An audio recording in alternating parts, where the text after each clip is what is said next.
Most DecisionEd reports allow you to apply additional filters to the report by using the Proceed to Optional Selections button.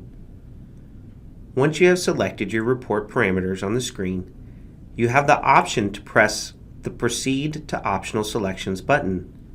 This button provides you additional filter options to narrow the parameters for your report. Choose from a variety of data points to filter the report further: student groups, race, ethnicity, or grade level. Like the dashboard filters, each of the filters on the Proceed to Optional Selection screen can be applied individually or in combination with each other.